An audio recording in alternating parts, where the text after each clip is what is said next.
ગુજરાતમાં આજથી બજેટ સત્રની શરૂઆત થઈ છે અને આ બજેટ સત્રની શરૂઆત થતાં જ ગોપાલ ઇટાલિયા અને ચેતર વસાવા આપણને ટ્રેડ ડીલના મુદ્દે વિધાનસભામાં વિરોધ કરતા જોવા મળ્યા. ઇટાલિયાએ ભાજપ અને કોંગ્રેસ ઉપર આકરા પ્રહારો કર્યા છે.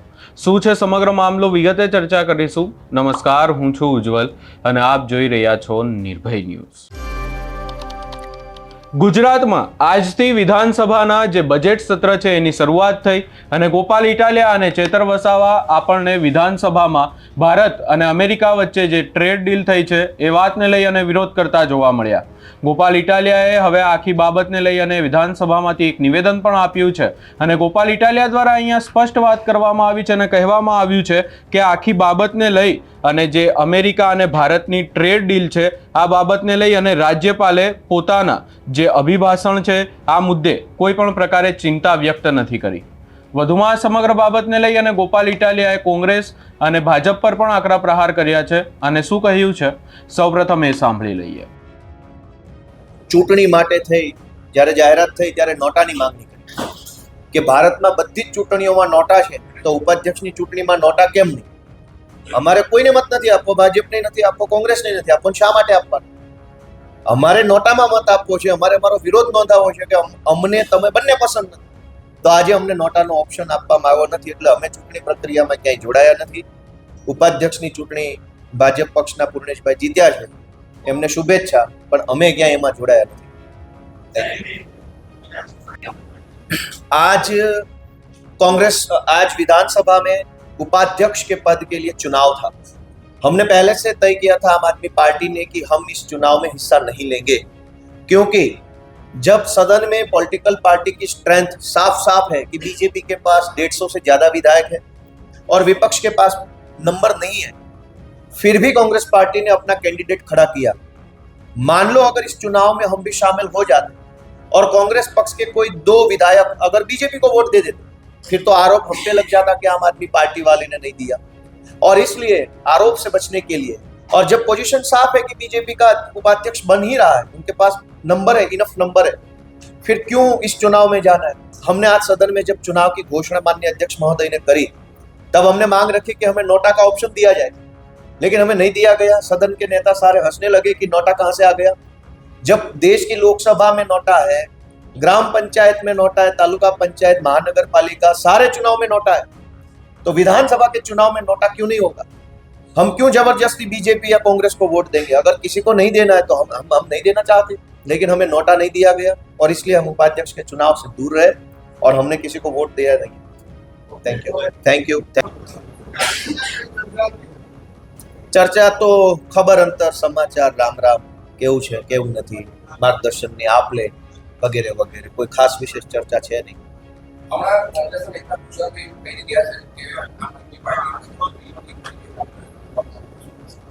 આમ આદમી પાર્ટી જ્યારે ગુજરાતમાં હતી જ નહીં એ વખતે કોંગ્રેસ કોના કારણે હારતી?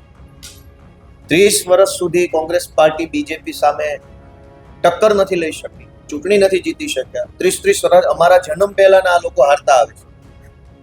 1995 થી ચાલુ કરીએ તો 2022 સુધી કોંગ્રેસ પાર્ટી હારતી આવી. અમારો તો ક્યાં રાજનીતિમાં જ જન્મ નહોતો. યશુદાનભાઈ, ગોપાલભાઈ, મનોજભાઈ, ચૈતરભાઈ કોઈ રાજનીતિમાં નહોતા, શાળામાં ભણતા હતા. અમે તે દિવસે કોંગ્રેસ પાર્ટી ભાજપ સામે લડી નથી શકી અને એ લોકો નથી લડી શક્યા, ભાજપ સામે પડી નથી શક્યા, જેલના ડરથી ડરે છે એટલે લડતા નથી ભાજપ સામે.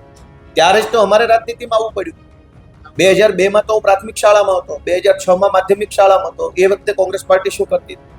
અમારી જેવા સાવ સામાન્ય પરિવારના છોકરાઓ સંઘર્ષ કરીને ધારાસભ્ય બની ગયા જનતાના આશીર્વાદથી. એ બાબત કોંગ્રેસથી કે ભાજપથી સહન નથી થતી, કેમ કે કોંગ્રેસ અને ભાજપ બંને ઠેકો લીધો છે કે રાજનીતિ અમે જ કરીશું. અમારા છોકરાઓ, એમના છોકરાઓ, સગાવાલા ભાઈ ભત્રીજા જ કરશે. ગુજરાતના ગામડાના સામાન્ય ખેડૂત પરિવારનો દીકરો ધારાસભ્ય નહીં બને એવો માહોલ ભાજપ કોંગ્રેસે કર્યો. પણ વિસાવદરની જનતાએ, ડેડિયાપાડાની જનતાએ, જામજોધપુરની જનતાએ આશીર્વાદ આપ્યા અને અમને ધારાસભ્ય બનાવ્યા. એટલે હવે બંને ભેગા મળી અમારા ઉપર માછલા ધોવે છે. પણ હજુ સમય છે.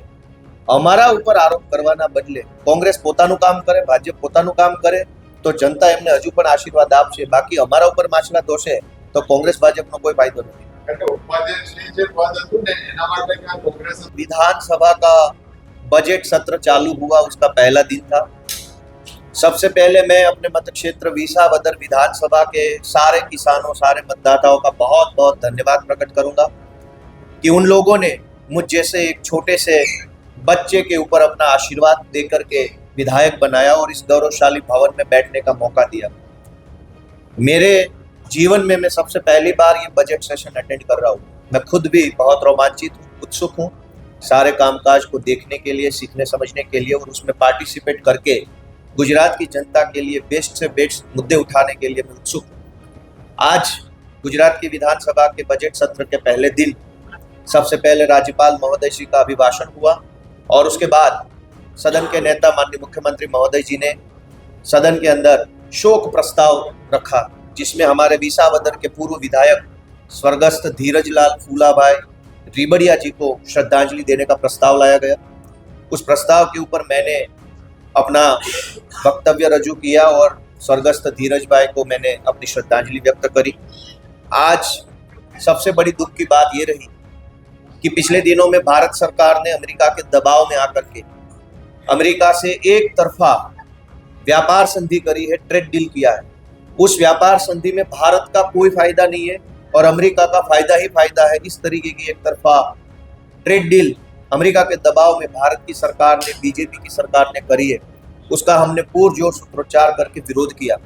लेकिन बड़े दुख की बात यह है कि सरकार की ओर से या माननीय राज्यपाल महोदय की ओर से इस बात पे कोई चिंता व्यक्त नहीं की गई।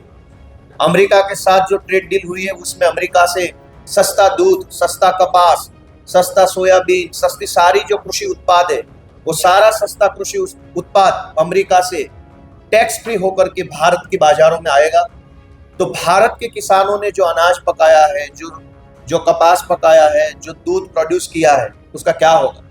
भारत के किसानों का जो कृषि उत्पाद है उसके पूरे दाम पहले से नहीं मिल रहे और अब आगे चल के अमेरिका से सस्ता सामान आएगा तो भारत के किसानों का हाल और भी बुरा होगा। तो आज हमने ये एक तरफा अमेरिका के दबाव में आके की गई ट्रेड डील का पुरजोर विरोध किया है और मैं उम्मीद करता हूं कि सरकार इस बात पे अपना स्टैंड रखेगी और ट्रेड डील के विरोध में सदन में एक प्रस्ताव लाएगी।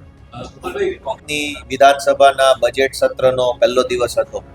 આજે પહેલા દિવસે માનનીય રાજ્યપાલ મહોદયશ્રીનું અભિભાષણ થયું અને ત્યારબાદ ગુજરાત વિધાનસભાના પૂર્વ સભ્યો, દિવંગત અનેક સભ્યોને શોક શ્રદ્ધાંજલિ પાઠવવામાં આવી। આજે સૌથી પહેલા તો હું અમારા વિસાવદર મત વિસ્તારના સૌ ખેડૂતોનો ખૂબ ખૂબ આભાર વ્યક્ત કરું છું કે ખેડૂતોએ મત આપી મને ચૂંટણી જીતાડી અને આટલા વિશાળ ગૌરવશાળી વિધાનસભા ગૃહની અંદર બેસીને વાત કરવાનો અધિકાર મને આપ્યો। જ્યારે આ વિશાળ ભવનમાં હું ઊભો છું, અંદર બેસું છું, બોલું છું ત્યારે મને પણ રોમાંચ થાય છે, ખુશી થાય છે કે હું ગુજરાતની જનતા માટે કંઈક બોલી શકું છું। મને આ અધિકાર આપ્યો, મને આ સત્તા આપી, મને આવડું મોટું પ્લેટફોર્મ આપ્યું એ મારા વિસાવદરના સૌ ખેડૂતોનો ફરી એક વખત હું આભાર વ્યક્ત કરું છું। આજે અમારા વિસાવદરના પૂર્વ ધારાસભ્ય સ્વર્ગસ્થ ધીરજલાલ ફૂલાભાઈ રીબડિયા એમનો શોક પ્રસ્તાવ વિધાનસભામાં રજૂ થયો। સ્વર્ગસ્થ ધીરજભાઈ એ વિસાવદર ગ્રામ પંચાયતના પહેલા સરપંચ પણ હતા, સભાપતિ પણ હતા અને અપક્ષમાંથી ધારાસભ્ય બન્યા હતા। સ્વર્ગસ્થ ધીરજલાલ એટલે કે અમારા ધીરુ બાપા, એમના પિતાશ્રી ફૂલા બાપા, તેઓ જુનાગઢની નવાબ સરકાર સામે ખેડૂતો માટે દેવા માફીની લડાઈ લડતા અને દેવા માફીની લડાઈ લડતા લડતા જુનાગઢ નવાબના શાસન સંભાળતા અંગ્રેજ અધિકારીએ એમને જુનાગઢ સરકારનું સ્થળ છોડવું પડે અને ગાયકવાડ સરકારનો આશ્રય લેવો પડે એવી રીતે એમને હેરાન કરવામાં આવ્યા હતા, પરંતુ તેઓ ક્યારેય પાછી પાની કરી ન હતી। આજે ગુજરાતના રાજ્યપાલશ્રીએ એક વક્તવ્ય રજૂ કર્યું છે, પરંતુ બહુ દુઃખ સાથે જણાવવું પડે કે હમણાં જ ભારત અને અમેરિકા વચ્ચે એક ટ્રેડ ડીલ થઈ છે। આ ટ્રેડ ડીલમાં ભારતને નુકસાન અને અમેરિકાને ફાયદો થાય એવી એક તરફી ટ્રેડ ડીલ ભારત સરકાર દ્વારા કરવામાં આવી। અમેરિકાથી કૃષિ ઉત્પાદન જેવા કે સોયાબીન, કપાસ, દૂધ, આ બધા કૃષિ અથવા પશુપાલન સાથે સંકળાયેલા જે કાંઈ ઉત્પાદનો છે એ ભારતની અંદર અમેરિકા નિકાસ કરે તો ભારત તરફથી કોઈ પણ પ્રકારનો એમને ટેક્સ લાગવામાં નહીં આવે। હવે જો અમેરિકાનું દૂધ, અમેરિકાનો કપાસ, અમેરિકાના સોયાબીન, અમેરિકાનું બધી જ વસ્તુઓ ગુજરાતમાં, ભારતમાં વેચાવા લાગે તો ભારતના ખેડૂતોએ પકવેલો કપાસ, ભારતના ખેડૂતોનું સોયાબીન, ગુજરાતના ખેડૂતોએ ઉત્પન્ન કરેલું દૂધ, એનું શું થાય? આટલી મોટી ટ્રેડ ડીલ એક તરફી રીતે કરી છે. એ ટ્રેડ ડીલ ખેડૂતો માટે હાનિકારક હોવા છતાં રાજ્યપાલશ્રીએ ક્યાંય પણ એમના વક્તવ્યમાં આ ટ્રેડ ડીલ બાબતે કોઈ ચર્ચા કરી નથી, જે ખરેખર દુઃખદ બાબત છે.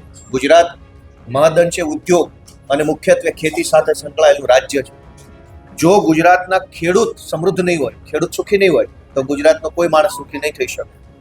ઓલરેડી ખેતીની અંદર કુદરતી પરિબળોના કારણે, માર્કેટની અવ્યવસ્થાના કારણે, કરદાના કારણે, ભ્રષ્ટાચારના કારણે ખેડૂતોને પૂરા ભાવ નથી મળતા, ખાતર નથી મળતું, પાણી નથી મળતું, અનેક સમસ્યાથી ગુજરાતનો ખેડૂત ઘેરાયેલો છે. તેમ છતાંય ગુજરાતના ખેડૂતને સહાય આપવાના બદલે, ગુજરાતના ખેડૂતને મદદ કરવાના બદલે, ગુજરાતના પશુપાલકોને સરકારની મદદ આપવાના બદલે અમેરિકાના ખેડૂતોને ફાયદો થાય એવી ટ્રેડ ડીલ એટલે કે વેપાર સંધિ ભારત સરકારે અમેરિકાના દબાણમાં આવીને કરી છે. દુનિયાનો કોઈ દેશ બીજા દેશથી દબાઈને આવી રીતે પોતાના દેશનું નુકસાન થાય એવી સંધિ કરતો નથી. પરંતુ બહુ દુઃખ સાથે કહેવું પડે કે ભારતની સરકારે, ભાજપની સરકારે, નરેન્દ્ર મોદીની સરકારે અમેરિકાના દબાણમાં આવી અમેરિકાના ખેડૂત માલામાલ થાય અને ગુજરાતના ખેડૂત બરબાદ થાય એવા પ્રકારની ટ્રેડ ડીલ કરી છે. અમે આ ટ્રેડ ડીલનો આજે ગૃહમાં સૂત્રોચ્ચાર કરીને પણ વિરોધ કર્યો છે રાજ્યપાલશ્રીના અભિભાષણ વખતે. પણ દુઃખ સાથે જણાવવું પડે કે સરકારે કે માનનીય રાજ્યપાલ મહોદયશ્રીએ ખેડૂતોને ભવિષ્યમાં થનાર નુકસાન બાબતે કોઈ ચિંતા વ્યક્ત કરી નથી. હવે ભારત અને અમેરિકાની જો ટ્રેડ ડીલની વાત કરવામાં આવે તો આ ટ્રેડ ડીલના મુતાબિક ભારતમાંથી જે ખેડૂતોની ખેત પેદાશો હશે એ અમેરિકામાં જશે, એની ઉપર ટેરિફ લાગશે. પરંતુ અમેરિકામાંથી જે પ્રોડક્ટ ભારતમાં આવશે તેની ઉપર કોઈ પણ પ્રકારે ટેક્સ કે ટેરિફ નહીં લાગે. અને આ બાબતને લઈ અને ખેડૂતોને મોટા પાયે નુકસાન થઈ શકે છે એવી વાત છે. ગુજરાતના, ભારતના તમામ ખેડૂતોને મોટા પાયે નુકસાન થઈ શકે છે, કારણ કે આપણી વસ્તુ અહીંયાથી ત્યાં જશે તો ટેક્સ નહીં લાગે, પરંતુ ત્યાંથી અહીંયા વસ્તુ આવશે તો ટેક્સ લાગશે. અને આખી બાબતને લઈ અને હાલ વિરોધ પણ કરવામાં આવી રહ્યો છે.